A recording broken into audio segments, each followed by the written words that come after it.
네. 자, 여기 보면 우리가 지난번에 여기까지 하고 여기 마지막 끝나기 전에 여기 뭐 어떤 내용이 있었냐면 요거 제가 그때 엄청 중요하다고 강조하고 강조했던 부분이 바로 여기에요. 여기 보면 잘 보이시죠?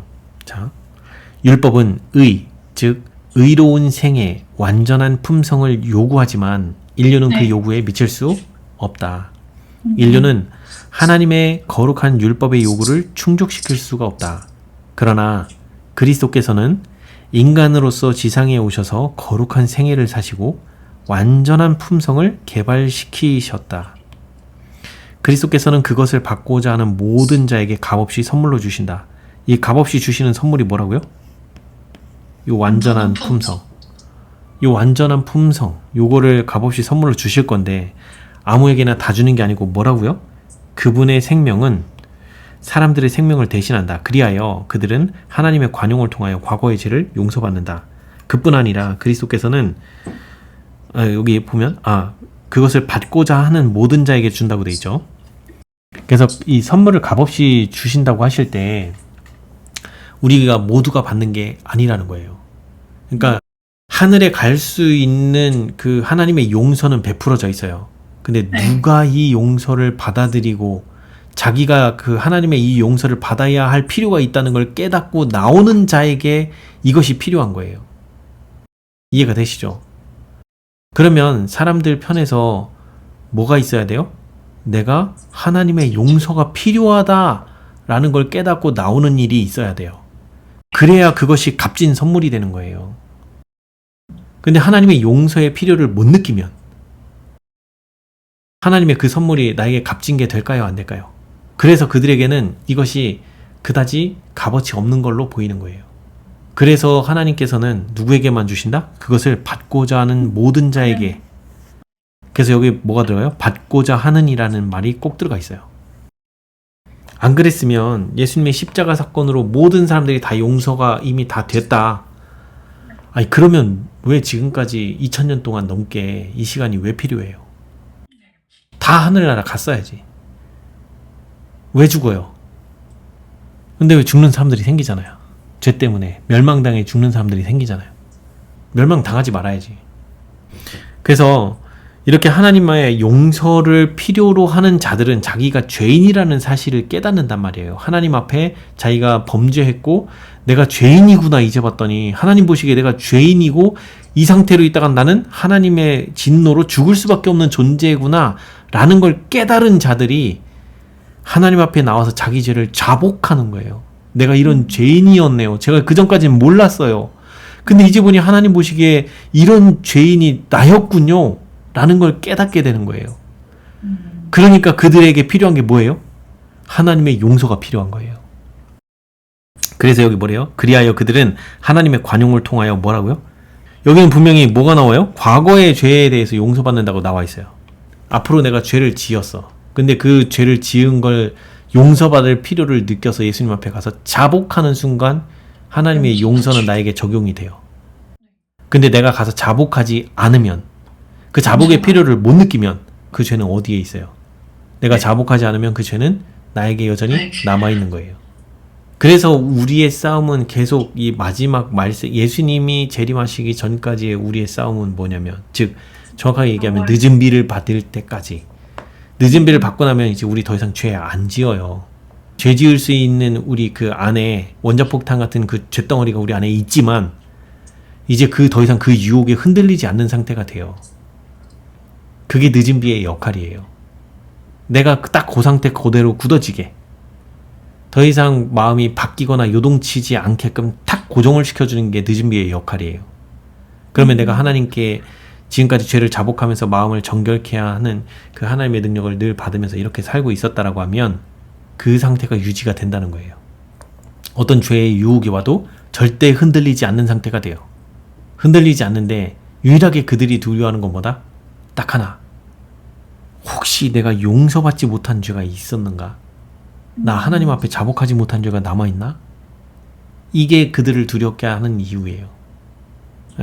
죽음을 두려워하지 않아요. 그래 그뿐만 아니라 여기 중요한 건 뭐가 나오냐면 그리스도께서는 하나님의 속성이 뭐죠? 사랑. 그 사랑의 속성이 어디 나와 있어요? 성경에? 고린도전서 13장 4절부터 7절까지 거기에 있는 그 사랑의 속성이 나와 있는 거예요. 그 속성이 자 하나님의 그 속성을 어떻게 한다? 사람에게 불어 넣으신다. 보이죠? 이거 누가 어떨 때 한다고요? 하나님의 용서를 받고자 나오는 모든 사람들에게 값없이 주는 선물. 이게 뭐다? 이게 완전한 품성인데 이 완전한 품성은 뭐다?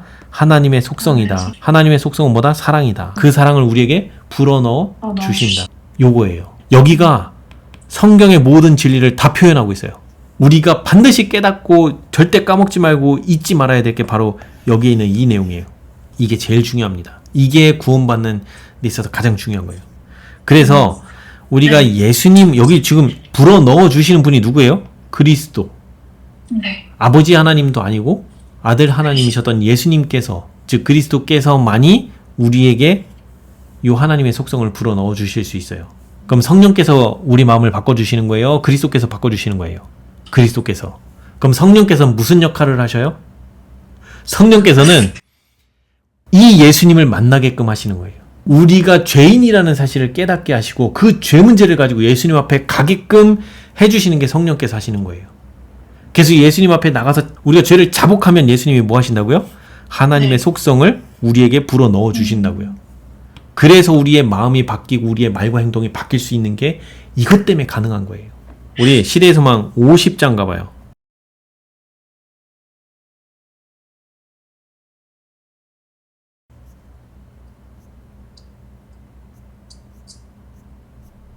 자, 시대의 소망 50장 가면 여기 도입부에 한 두 번째 장이나 두 번째 장쯤에 여기에 나올 거예요. 자, 여기 보면 내 교훈은 내 것이 아니오. 이게 몇 번째 단락이냐면 하나, 둘, 세 번째 단락쯤에 있을 거예요. 50장 세 번째 단락. 내 교훈은 내 것이 아니오. 그것을 받아들이는 것은 즉 진리는 마음에서 은혜의 역사를 통하여 받아들여져야 한다라고 돼 있어요. 그죠? 그것을 받아들이는 것은 자 그것이 뭐예요? 여기서 말하는 그것. 진리죠. 진리. 네, 진리를 받아들이는 것은 어떻게 한다? 하나님의 성령께서 뭐 하신다고요? 여기 지금 성령께서 뭐 하시는지 정확하게 설명이 나와 있네요. 그죠? 그러니까 성령께서는 왜 우리에게 죄를 보여주셔요? 죄를 깨닫게 하시는 게 지금 성령께서 하시는 일이라는 거 알겠죠? 그래서 죄를 버리라고 돼 있죠. 그거 버리는 게 어디 가서 버려야 돼요? 저 죄를 가져가시는 분 앞에 가서 버려야 돼요. 죄를 가져가시지 못하면 버릴 수가 없어요. 왜냐면 내가 내 스스로 죄를 버릴 수 있었으면 그러면 하나님이 필요가 없죠. 내가 버려버리면 되는데 나는 버리고 싶은 마음은 있는데 내 스스로 죄를 버릴 수 없기 때문에 내가 죄를 버리기로 어디를 찾아가야 되냐면 이 죄를 가져가시는 분한테 가서 버려야 돼요. 그래서 그 죄를 가져가시는 분이 누구예요? 오직 예수님이에요. 그럼 그 죄를 가져간다는 표현이 어디 나와요? 갈라디아서 3장 24절 화이주석 볼 거예요. 율법은 그리스도를 가리킴. 율법은 범죄자를 용서할 힘이었고 범죄자에게 예수 그리스도를 가리켜 보인다. 자, 여기 율법이 누구를 가리킨다? 예수 그리스도를 가리켜 보인다. 자, 그분은 만일 우리가 그분을 대속자와 보증인으로 받아들이면 이라는 말은 이 죄 문제를 가지고 예수님 앞에 나가면 그분께서 이 죄 문제를 해결해 주실 수 있는 대속자 그리고 나를 하늘에 데려가시겠다고 보증하신 분. 그래서 대속자와 보증인은 그 말이에요. 그래서 그분을 즉 예수님을 대속자와 보증인으로 내가 믿고 받아들이면 어떻게 한다? 여기 내가 너의 죄를 이라고 되어 있죠. 여기서 내가 누구예요? 그리스도죠. 그리스도께서 너의 죄를 가져가서 담당할 것이요 나는 너에게 나의 의를 입혀주겠다. 보이죠? 성령께서는 우리의 죄를 깨닫게 하시고 내가 지금 죄 가운데 있구나 내가 죄인이구나 라는 사실을 깨달을 때 바로 우리는 무슨 생각이 드냐면 나는 지금 용서가 필요하네? 이걸 깨닫게 돼요. 그러면 나는 이거 가지고 어떻게 해야 되지? 아하, 세상 죄를 지고 가는 하나님의 어린 양한테 가서 내 죄도 가져가 달라고 가서 내 죄를 자복해야 되겠구나. 그래서 예수님 앞에 가서 죄를 자복하면 예수님이 죄를 가져가시는 거예요. 그래서 죄가 나에게서 없어지는 거예요. 그래서 내가 평안을 누릴 수 있는 거예요. 그래서 성령께서는 우리에게 마음의 평안을 주시는 게 아니고 우리에게 죄를 깨닫게 하셔서 예수님께 가게 만들어요. 자, 그럼 다시 돌아갈게요. 자, 그래서 우리가 예수님을 찾아와서 우리 죄를 자복하면 예수님께서 어떻게 한다? 그런 우리에게 우리의 그 죄는 이미 내가 죄를 범해서 죄를 자복한다는 건 뭐예요? 현재예요, 미래예요, 과거예요. 과거의 죄잖아요. 내가 이미 죄를 범한 거잖아요. 그럼 과거 거죠. 그래서 뭐 한다고요? 그래서 과거의 죄를 용서받는 거예요. 그래서 용서받는 거는 내가 가서 자복했기 때문에 용서받는 거예요. 그래서 그렇게 용서받은 자에게 그리스도께서 그냥 내가 용서해줄게 이걸로 끝내는 게 아니고 하나님의 사랑의 속성을 그 사람의 마음 가운데 불어 넣어주신다는 거예요. 그래서 우리 마음에 평안이 있고 마음이 기쁠 수가 있는 거예요. 그 다음에 어떻게 한대요? 그분은 인간의 품성을 거룩하신 하나님의 품성을 따라 형성한다. 왜요? 하나님의 사랑의 속성을 사람의 마음 가운데 불어 넣어 주시기 때문에 그때 어떻게 돼요? 우리가 하나님을 더 닮아가게 되는 거예요. 그래서 영적인 힘과 아름다움을 지닌 훌륭한 건물이 되게 하신다. 그리하여 바로 이 율법의 의가 그리스도를 믿는 자에게서 성취된다. 자기도 의로우시며 또한 예수 믿는 자를 의롭다 하실 수 있다. 이게 지난주에 우리가 했었던 마지막 가장 기억해야 될 내용 중에 하나가 이거라고 그때 말씀드렸던 게 이거예요. 하나님의 사랑은 그분의 자비에 못지않게 그분의 공의에도 표현되어 있다. 공의는 그분의 보좌의 초석이며 그분의 사랑의 열매이다. 진리와 공의로부터 자비를 분리시키려는 것이 사탄의 목적이었다. 여기 보면 공의로부터 자비를 분리시키려는 것. 이게 뭐라고요? 하나님의 공의는 뭐가 공의예요? 죄 있는 채로 하늘에 절대 올 수 없어. 죄 있는 자는 전부 다 뭐예요? 죄의 삭신, 둘째 사망으로 사망이에요. 다 소멸되어야 되는 게 하나님의 공의예요. 그러면 자비는 누구든지 하나님께 오는 자는 다 용서해 주는 것이에요. 근데 이게 지금 두 개가 거꾸로 상충되는 것처럼 보여요. 그냥 지금 이 상태로 놓고 보면 두 개의 의미는 정반대의 의미예요.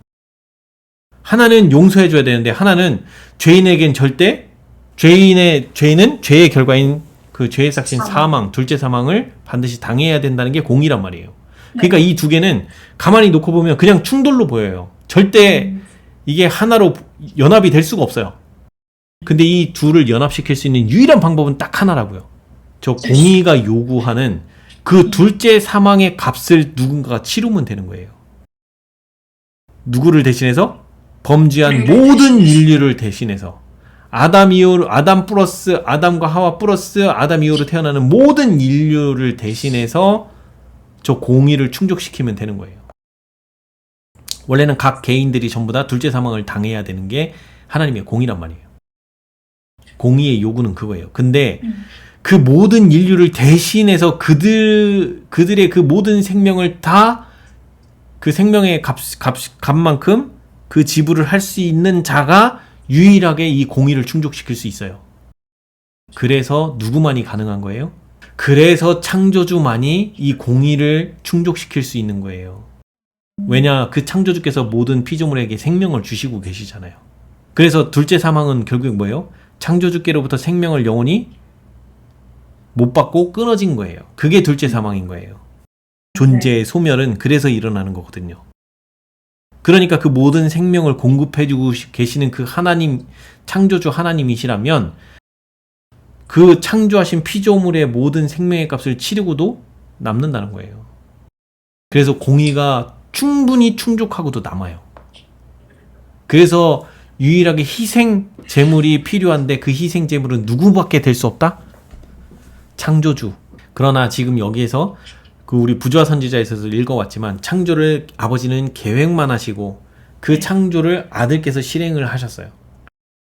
뭐를 염두에 두고? 이때를 위하여.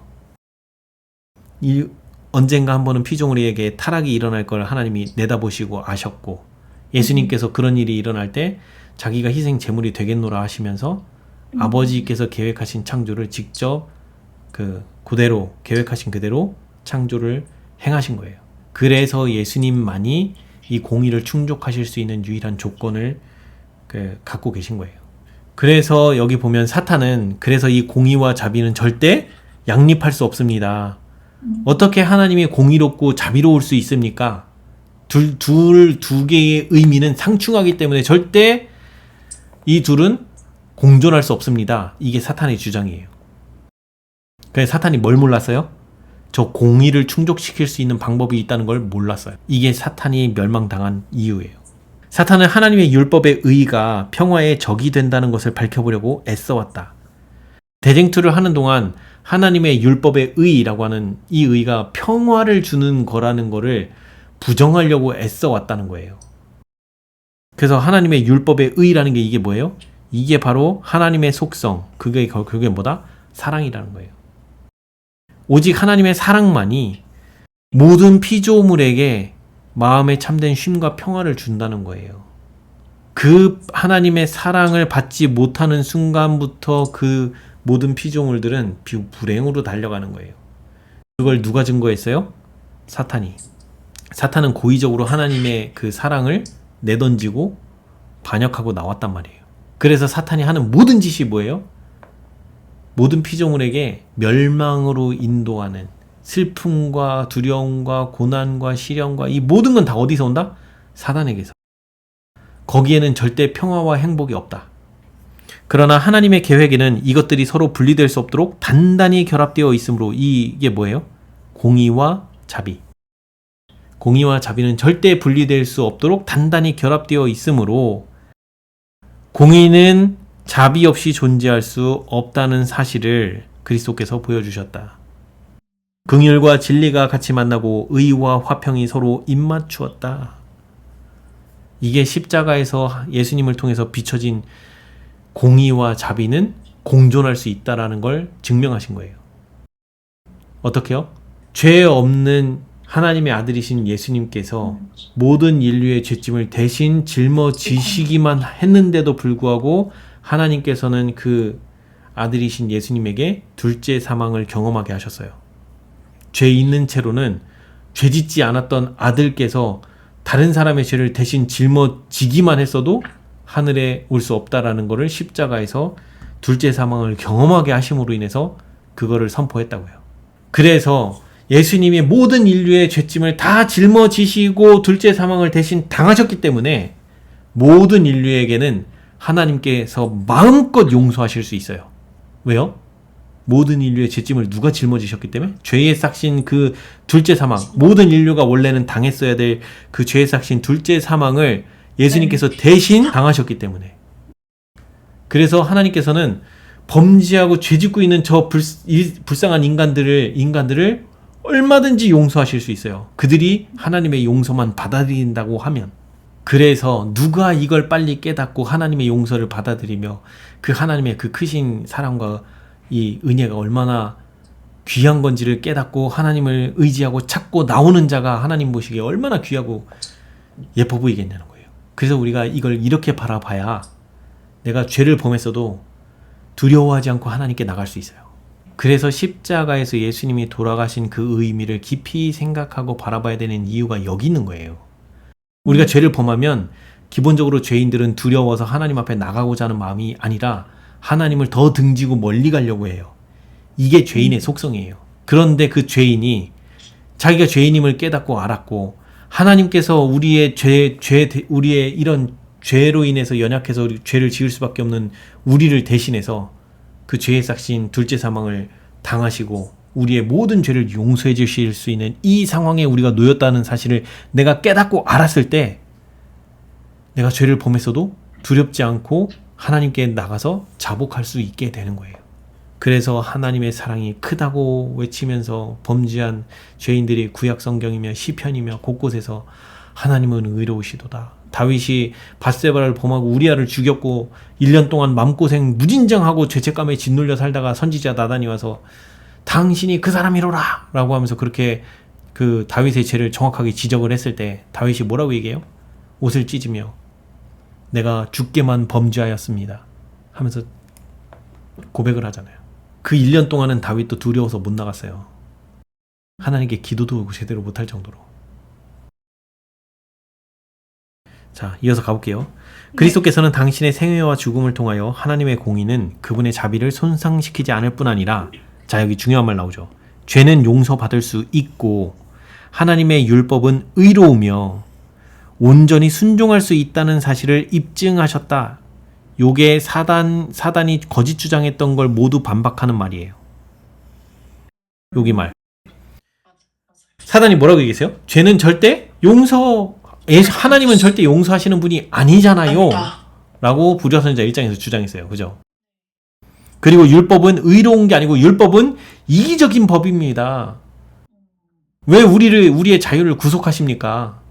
우리는 완전히 자유로운 게 아니라 율법 밑에 우리는 있기 때문에 자유롭지 못하다. 그러니까 이 율법을 만드신 분은 우리에게 순종을 강요하시니까 이분은 이기적인 분이구나. 이렇게 주장했단 말이에요. 근데 예수님께서 십자가를 통해서 뭘 다 드러낸 거예요? 죄는 용서받을 수 있고 하나님의 율법은 사랑이며 의로우며 즉 사랑이므로 온전히 순종할 수 있다. 왜 순종할 수 있어요? 하나님께서 우리를 죄인들에게 진노하시는 게 아니고 이제 죄인들을 모두 다 용서하시는 분으로 나타나기 때문에 그렇게 우리를 용서하시는 그 하나님의 사랑을 깨닫는다면 우리는 완전히 순종할 수 있다는 거예요. 하나님께 모든 걸 다 드릴 수 있는 마음이 우리에게 주어진다는 거예요. 그리고 더 중요한 건 뭐라고요? 여기 위에 하나님의 속성, 그 사랑, 하나님의 사랑의 속성을 예수님께서 우리 마음 가운데 불어넣어 주시기 때문에 우리의 이기적인 마음이 순간 사라지고 그 자리에 하나님의 사랑이 들어와서 그 하나님의 사랑의 속성대로 말하고 행동하는 게 점차 더 많이 되어진다는 거예요. 그때마다 이기적인 정신은 빠지고 그래서 서서히 변화가 되는데 변화가 되는지 어떤지 나는 잘 모르다가 어느 순간 깨닫게 되고 그렇게 된다는 거죠. 아, 내가 전에는 이런 것도 못 참았었는데 내가 지금 이걸 하나님의 의지에서 이렇게 이 정도까지도 참을 수 있게 변화가 일어났네? 라는 걸 어느 순간 깨닫게 돼요. 자, 그래서 율법에 대한 사탄의 비난은 반박을 당했다. 여기에 나와 있는 요 말씀이 그대로 다 반박하는 말이에요. 요 말이. 요게 사단이 주장했던 거에 전부 다 정면으로 반박하는 말이에요. 그래서 하나님께서는 인류에게 당신의 사랑의 명백한 증거를 주셨다. 그럼 여기서 하나님께서 인류에게 당신의 사랑의 명백한 증거가 뭐예요? 예수님을 십자가에 못 박으신 게 바로 하나님의 사랑의 명백한 증거예요. 왜요? 공의와 자비를 다 충족시키시면서 우리를 완전히 이제 용서하실 수 있게 맘 놓고 하나님께서 용서하실 수 있게 됐기 때문에 그래요. 그러면 이게 십자가 때만 용서하실 수 있었는가? 아니요. 아담이 에덴에서 나올 때부터 하나님께서 내가 너를 위하여 누가? 뱀의 후손과 여자의 후손이 싸워서 뱀의 후손이 머리가 깨지고 여자의 후손이 뱀의 머리를 밟을 거야. 그렇죠? 그 약속 주셨죠. 바로 이 십자가의 사건을 통해서 이루어질 걸 약속을 하셨고 하나님께서 한번 약속하시면 반드시 이루시는 분이라는 것이 그게 바로 진리의 하나님이에요. 절대 거짓을 단 1도 하실 수 없는 분이에요. 그래서 그렇게 약속하셨다는 거는 100% 그 약속이 이루어질 거라는 보증이에요. 보증.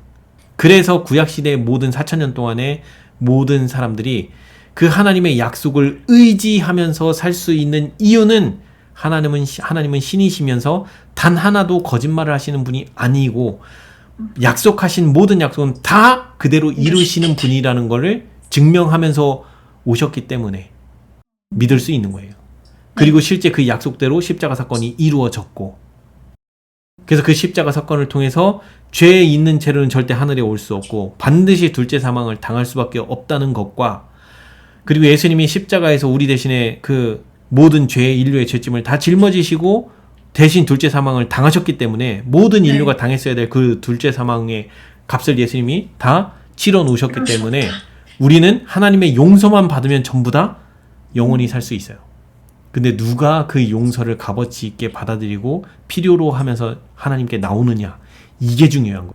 그래서 십자가가 하나님께서 인류에게 당신의 사랑의 명백한 증거를 주셨다고 하는 이 증거가 바로 그 십자가인 거예요. 십자가에서 나무 못에 찔리고 우리 대신에 창에 찔리시고 피 흘리시고 그렇게 해서 십자가에서 숨지신 그 예수님을 통해서 그 하나님의 사랑이 우리에게 비춰지는 거예요.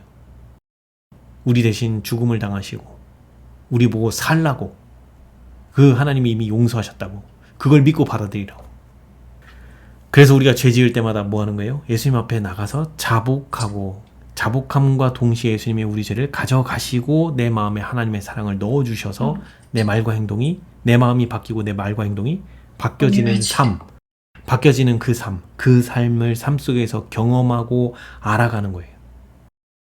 그런 경험을 통해 하나님의 사랑을 더 깊이 신뢰하게 되고 하나님을 더 의지하게 되고, 이게 참된 그리스도인 신앙이에요. 그러자 사탄은 또 다른 속임수를 내놓을 것이었다. 그는 하나님의 자비가 그분의 공의를 파괴시켰고 그리스도의 죽음이 하나님의 율법을 폐기시켰다고 선언했다. 만일 율법을 변경시키거나 폐기시킬 수 있었다면 그리스도께서 죽으실 필요가 없었을 것이다. 그러나 율법을 폐기하는 것은 범죄를 영원히 지속시키는 것이 될 것이며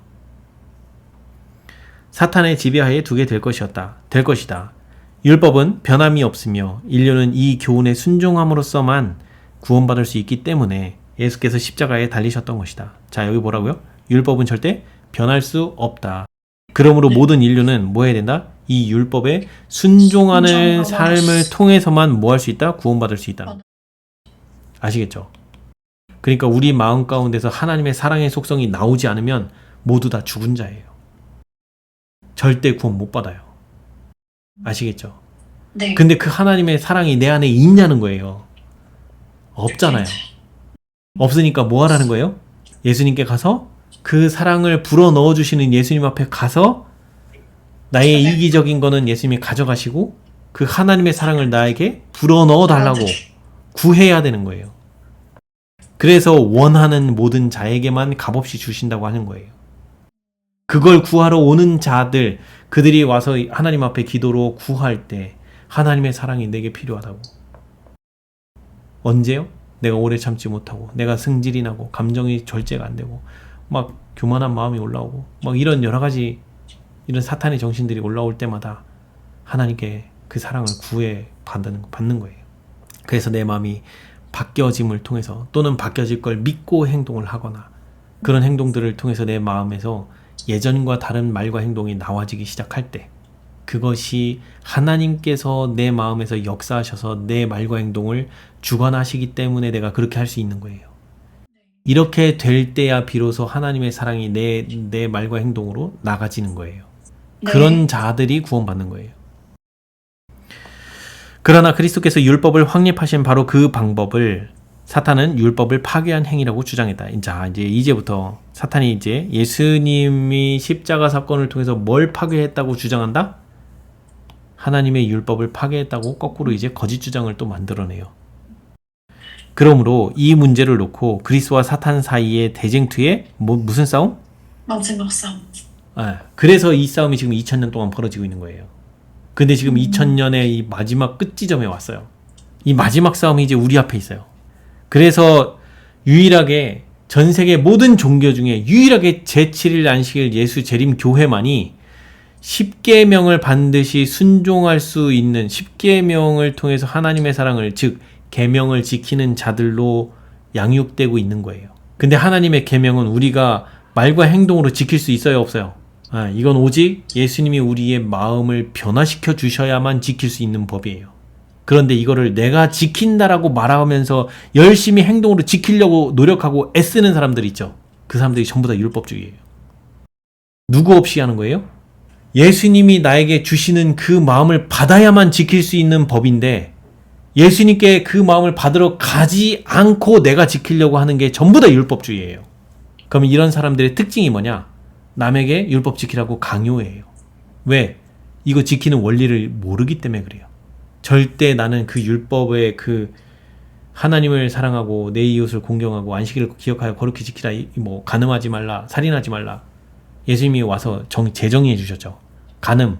생각만으로도 간음했으면 이미 간음했느니라. 마음으로 이미 탐심을 품으면 이미 도적질 한 거다. 그럼 결국엔 어디 문제예요? 내 행동으로 지키는 게 아니고 내 마음에 문제가 있다는 걸 얘기하고 있는 거예요. 이걸 모른 채 율법 열심히 지키고 있다고 하는 사람들 전부 다 뭐예요? 다 사탄에게 속고 있는 거예요. 그런 자들을 불쌍히 여겨야 돼요. 그리고 이 진리를 깨달을 수 있게 하나님께 그 사람들을 위해서 기도하셔야 돼요. 논쟁할 게 아니고. 하나님께서 친히 당신 자신의 육성으로 말씀하신 율법에 결함이 있어서 어떤 특정 부분이 제거되었다고 사탄은 이제 주장하고 있다. 예수님 십자가 사건 이후로 주장하고 있는 거예요. 그래서 이제 어떻게 한다? 그러한 주장은 그가 세상에 가져올 마지막 대기만이 될 것이다. 그래서 마지막 때 전쟁이 뭐로 벌어지냐? 하나님의 율법을 변개했느냐, 변개하지 않고 그 율법을 온전히 순종하느냐, 여기에 달려 있는 거예요. 그래서 뭐래요? 자, 이 사탄은 율법 전체를 공격할 필요가 없다. 왜냐? 만일 그가 사람들로 하여금 율법의 한 조항, 10계명 중에 단 하나만이라도 그 단 한 조항에 대해 부주의하게 할 수만 있다면 그의 목적은 달성된다. 그러니까 10개의 계명 중에 단 하나만이라도 범하면 온 율법을 다 범한 사람과 똑같은 거예요. 그래서 여기 성경절에 뭐라고 나와 있어요? 야고보서 2장 10절에 누구든지 온 율법을 지키다가 그 하나에 거치면 모두 범한 자가 되느니라. 10개 중에 단 하나만 범죄해도 범죄자인 거예요. 죄인인 거예요. 그래서 사람들은 율법의 한 조항을 깨뜨리는데 동의함으로 사탄의 권세 아래 들어가게 된다. 그래서 마지막 때 율법이 변개됐는데 그 변개된 율법을 가지고 이 사탄이 사람들을 전부 다 죄인으로 만들 거란 말이에요. 그 변개된 그 율법 중에 마지막에 벌어지는 율법 전쟁이 뭐냐? 안식일 문제예요. 네 번째 계명. 하나님께서 기억하여 거룩히 지키라 라고 하는 그 안식일은 주일 중 몇 번째? 제7일 안식일. 근데 지금 사탄이 지키라고 하는 저 안식일은 언제? 첫째 날. 제7일이 아닌 첫째 날, 즉 일요일. 그때 하나님께 경배드려야 된다는 게 사탄의 주장이에요. 왜? 이미 그 천주교에 있는 천주교 성경에 천주 10계라는 게 따로 있어요. 그 천주 10계의 네 번째에 보면 주일을 지키라고 돼 있어요. 그게 그들이 말하는 주일은 뭐예요? 일요일이에요. 그래서 일요일 날 경배를 드려야 된다라고 유일하게 그 율법을 고친 종교가 어디냐? 그게 가톨릭이에요. 그래서 마지막 때 로마 교황이 사탄의 앞잡이가 돼서 세상 모든 그 죄인들을 다 멸망으로 끌고 가는 이유가 여기 있는 거예요. 사탄은 하나님의 율법을 인간의 법으로 대체시킴으로써 세계를 지배하고자 할 것이다. 그런 일이 예언되어 있다. 이제 머지않아 일요일 휴업령이라고 하는 게 뭐예요? 일요일 날 세상 모든 일을 다 쉬고 뭐 하라? 하나님을 경배하라. 네. 그 얘기예요. 그래서 이제 사탄을 대표하는 큰 배교자의 권세에 대하여 그가 장차 말로 지극히 높은 자를 대적하며 또 지극히 높으신 자의 성도를 괴롭게 할 것이며 그가 또 때와 법을 변개코자 할 것이며 성도는 그의 손에 붙임바 되리라. 이게 다니엘서 7장 25절이에요. 다니엘서는 예수님이 태어나기 600~700년 전인가 그 쓰여진 책이에요. 그것도 BC 600~700년 네. 전쯤에. 이미 그때 뭘 예언을 하고 있는 거예요? 하나님의 율법이 변개될 걸 예언하고 있는 거예요. 그래서 예수님 탄생 이후에 십자가 사건 이후에 중세 시대를 거치면서 로마 교황이 이제 그 권세를 잡았을 때 그들이 뭐 했어요? 율법을 바꿨죠. 우상 숭배하지 말라는 계명 없애버리고 그 네 번째 계명을 주일로 바꿔버리고 그 다음에 열 번째 계명을 둘로 쪼개갖고 10개를 만들었죠. 그래서 카톨릭에 가면 그렇게 우상과 이런 게 많은 거예요. 거기 가면 뭐 의자도 용의 의자, 뱀, 뭐 이런 뭐 독수리, 베드로 성상, 그 다음에 뭐 마리아 상 이런 것들이 왜 많아요? 그들의 그 계명, 그 천주 10계에는 원래 하나님의 10계명에서 우상 숭배하지 말라는 그거 삭제해버렸거든요. 그러니까 맘 놓고 맘 되는 거예요. 자, 또 가보겠습니다. 자, 사람들은 틀림없이 하나님의 율법에 대항하기 위하여 그들의 율법을 제정할 것이다. 그래서 그들은 다른 사람의 뭐를 지배하려고? 다른 사람의 양심을 지배하고자 애쓸 거라고. 우리의 양심을 지배하고자. 그래서 그들의 율법을 시행하려는 열심으로 저희 동료들을 압박할 것이다. 자, 그래서 우리의 양심이 어떤 유혹과 압박과 핍박 속에서도 하나님께만 충성하기로 결심하고 흔들리지 않는 자가 필요한 거예요. 왜? 마지막 때 일들이 벌어질 거기 때문에. 아시겠죠? 그래서 네. 우리는 마음 가운데서 하나님을 만나고 경험하는 일을 하셔야 돼요. 그런 경험이 없으면 마지막 때 우리 이런 어려움 가운데 놓일 때 그냥 신앙 버려요. 그냥 버려요. 시대의 소망의 75장 안나스와 가야바의 법정에서 거기 읽어보면 75장에 한번 보면 여기 있구나. 죄송합니다. 자, 여기 보면 베드로가 예수님을 첫 번째 부인하고 난 다음에 예언의 신에 이런 내용이 나와요. 그러니까 베드로가 그 첫 번째 부인을 하게 된 게 뭐냐면 이 베드로가 사도 요한이랑 같이 예수님이 이제 가야바 법정에 붙잡혀 왔을 때 같이 따라왔단 말이에요. 그래서 이제 아나스 대제사장 집에서 이제 불 쬐고 있는 그 자리가 어떤 자리냐면 예수님을 포로로 끌고 온 무리들이 있는 자리예요. 베드로는 그 무리가 있는 자리로 갔고 사도 요한은 예수님 가까이에게로 갔어요. 그래서 법정 앞에 앞에 가까이가 있었어요. 그러니까 두 제자가 가는 방향이 달라요. 그러면 베드로는 왜 예수님을 끌고 온 자들 그들 중에 하나로 거기 여겨지길 바라면서 거기 있냐는 거예요. 여기 읽어보면 한 무리가 불을 쬐고 있었는데 베드로도 염치 없이 그들과 자리를 같이 하였다. 그는 예수님의 제자로 인식되기를 원치 않았다. 희한하지 않아요? 좀 전까지 겟세마네에 있을 때는 내가 뭐 한다고요? 예수님, 저도 죽을 때까지 예수님 배신하지 않아요. 안 버려요. 그랬거든요. 그랬던 베드로가 법정에 와서는 어떻게 앉아 있는 거예요? 예수님을 위해서 죽겠다며. 죽겠다고 해놓고 지금 뭔 짓 하고 있어요? 예수님을 붙잡아온 그들 무리에 속해서 예수님의 제자로 인식되기를 원치 않고 있대잖아요. 이게 말이 돼요, 이게? 지금 자기가 절대 배신하지 않겠다고 얘기해놓고 와서 여기 법정에 오자마자 배신 때리고 있잖아. 그래요. 왜 베드로가 이 상태가 됐냐는 거예요. 그게 바로 여기 나와요. 예수께서 이렇게 굴욕당하고 있는 거를 베드로가 너무 못마땅해 했어. 왜요? 자기들은 예수님이 왕이 되셨어야 되고 예수님이 왕이 되면 좌청령 우베코는 내 자리야 라고 하면서 베드로가 그 한 자리 차지할 거에 대한 욕심이 가득했던 거예요. 그거에 대한 기대가 엄청 컸는데 지금 예수님이 어떻게 돼요? 죄인으로 끌려고. 그게 너무 불만이고 마음에 안 드는 거예요. 그래서 속이 상했어. 그래서 속이 상하니까 어떻게 돼요? 예수님의 제자로 인식되면 지금 뭘 당하는 거예요? 조롱당하고 수치당할 수 있는 자리인 거예요. 그러니까 그 자리에 안 가려고, 그 조롱당하고 수치당할 수 있는 그 자리에 안 가려고 예수님의 제자로 인식되지 않기를 원하면서 예수님을 끌고 온 이 무리들과 함께 있는 거예요. 이미 뭘 버린 거예요? 예수님에 대한 신앙을 버리고 있는 거예요. 그래서 여기 뭐라고 나왔냐? 자, 만일 베드로가 자기 주님을 위하여 싸우도록 부르심을 받았더라면 그는 용감한 군인이 돼서 싸웠을 거래요. 가서 칼질하면서 너 가서 쳐부셔! 그러면 열심히 했을 거래요. 근데 여기 뭐라고 돼 있어요? 조롱의 손가락이 그를 지적했을 때 그는 자신이 겁쟁이라는 것을 나타내고 말았다.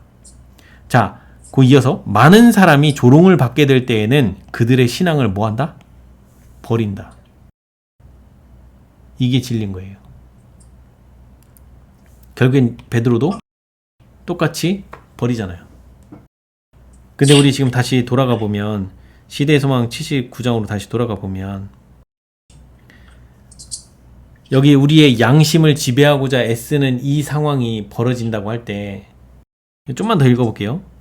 하늘에서 시작된 하나님의 율법에 대한 전쟁은 세상 종말까지 계속될 것이다. 모든 사람은 시험을 받게 될 것이다.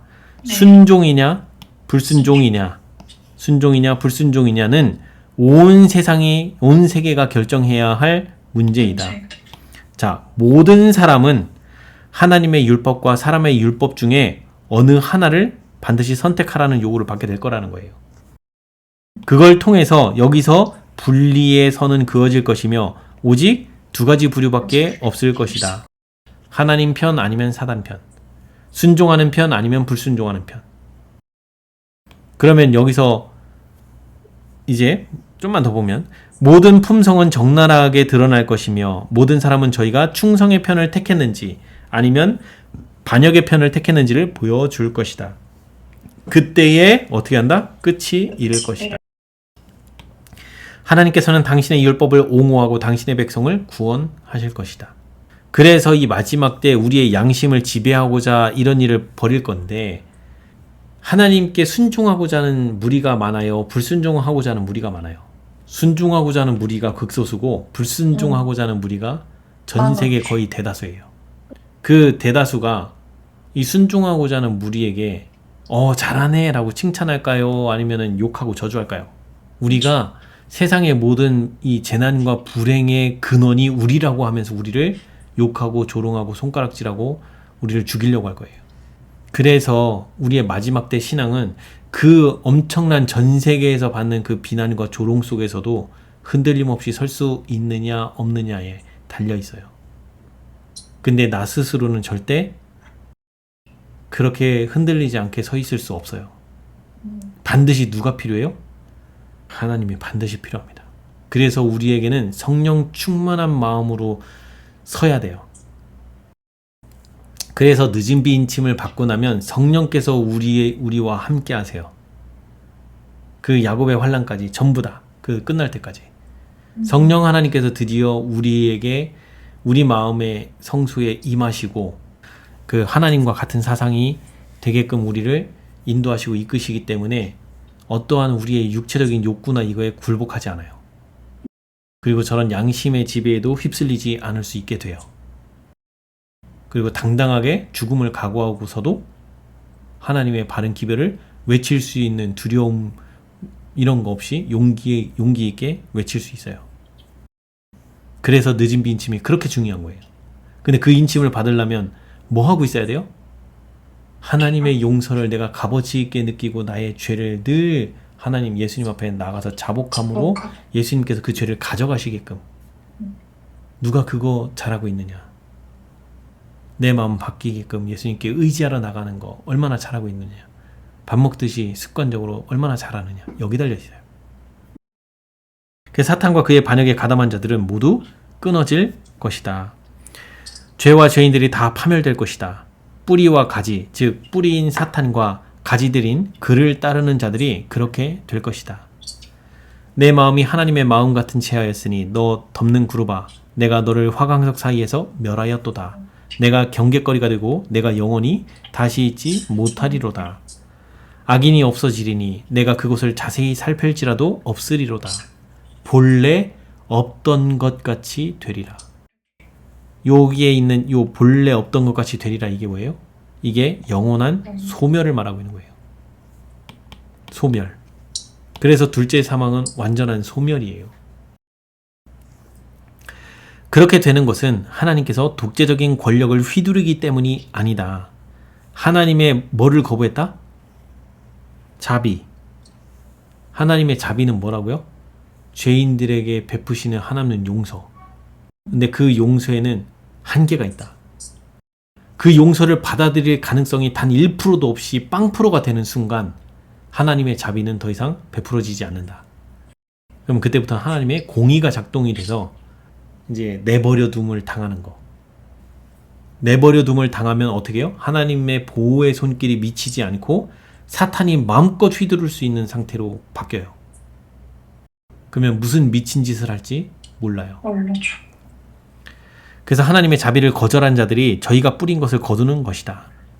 하나님은 생명의 근원이시다. 사람이 죄를 섬기기로 선택할 때 되게 희한한 말이 나오죠. 죄를 섬기기로 선택한다라는 표현이 나와요. 그죠? 왜 그래요? 우리가 죄의 종노릇하고 있기 때문에 그래요. 죄의 장본인인 사탄을 섬기고 있기 때문에. 그래서 하나님께로부터 분리되어 즉 사람이 죄를 섬기기로 선택하면 무슨 일이 일어나냐? 하나님께로부터 분리되어 스스로 생명에서 끊어지는 것이다. 그러니까 우리가 지금 오늘날 살고 있다는 거는 하나님께로부터 완전히 끊어진 거예요? 아닌 거예요? 그죠? 아직도 하나님께서 생명을 공급해주고 계신 거예요. 이게 은혜예요. 우리가 범죄를 하고 있는 중에도 하나님께서는 우리에게 뭐라고?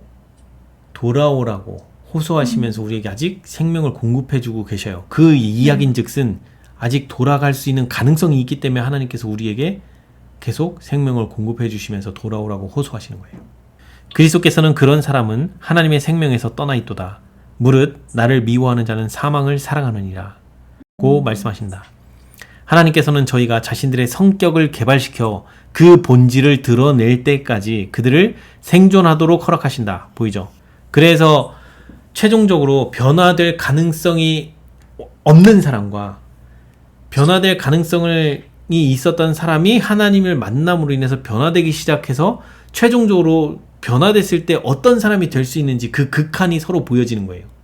절대 변화가 안 일어나서 완전히 사탄의 그 악의 정신으로 완전히 물든 사람으로 그 인생을 마칠 거냐, 아니면 완전히 변화돼서 하나님의 그 사랑을 완전히 그 하나님을 사랑하는 자로 변화돼서 그렇게 인생을 마칠 거냐.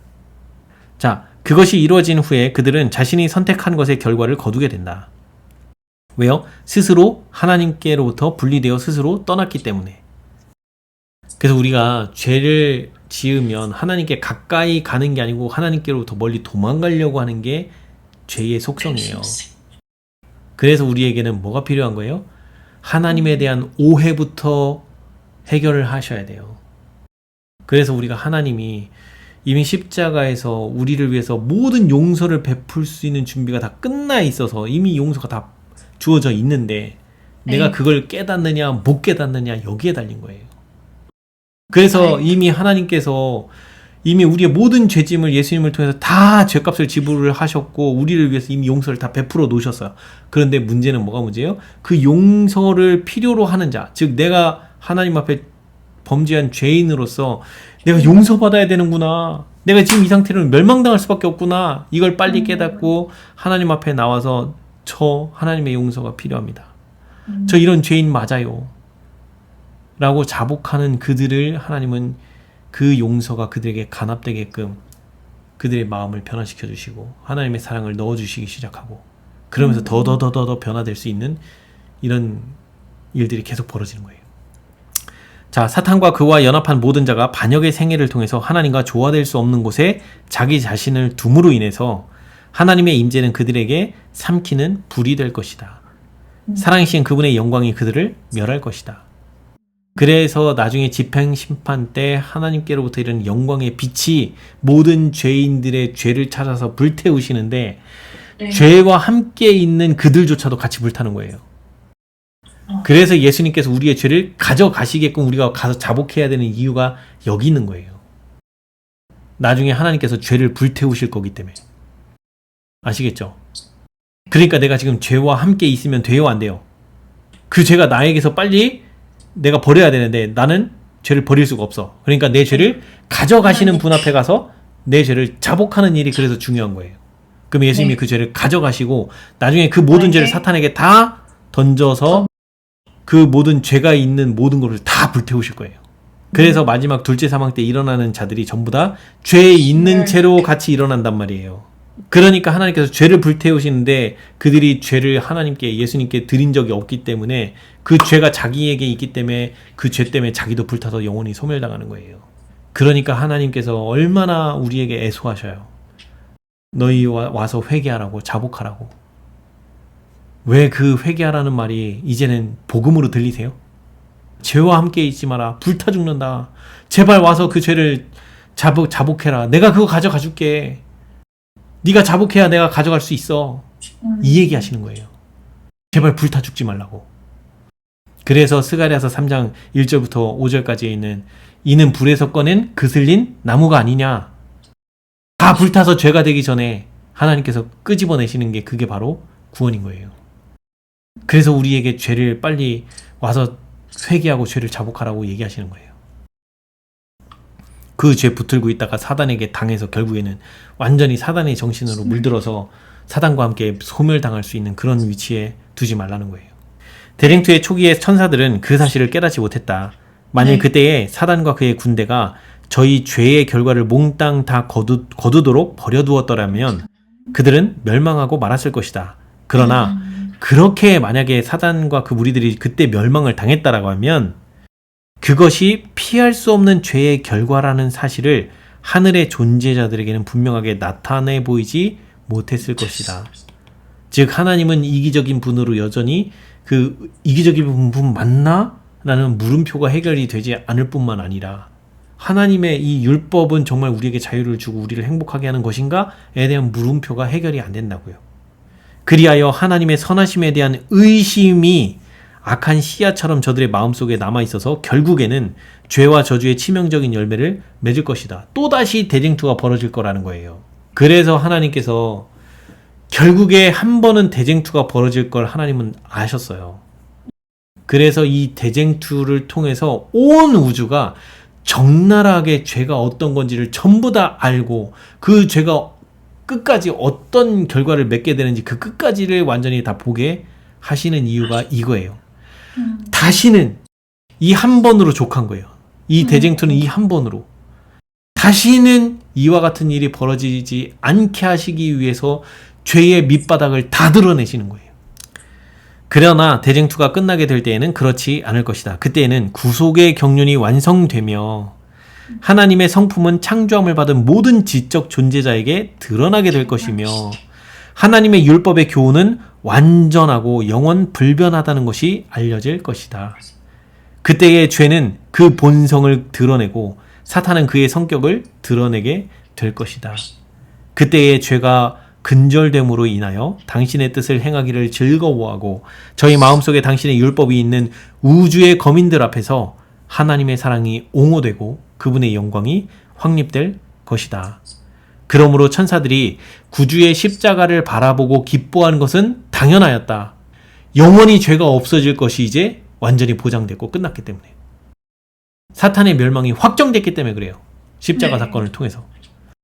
왜냐하면 저희가 그때 모든 것을 다 이해하지는 못했지만 그들은 죄와 사탄의 멸망이 영원히 확실해졌다는 것, 인류의 구속이 보장되었다는 것, 그리고 우주가 영원히 안전하게 되었다는 것, 이 세 가지 사실을 명확하게 십자가 사건을 통해서 그게 확실해졌음을 알았기 때문에 그래서 천사들이 예수님의 십자가를 바라보고 기뻐할 수 있었다는 거예요. 그리스도 자신은 갈바리에서 이루신 희생의 결과를 충분히 이해하셨다. 그분은 이 모든 것을 내다보시고 십자가 위에서 다 이루었다고 부르짖으셨다. 다 이루었다라고 부르짖으신 이 말씀의 의미가 이제는 이것까지 포함을 하고 있었다는 거예요. 자, 오늘 좀 길었지만 여기까지 해서 79장 마치도록 하겠습니다.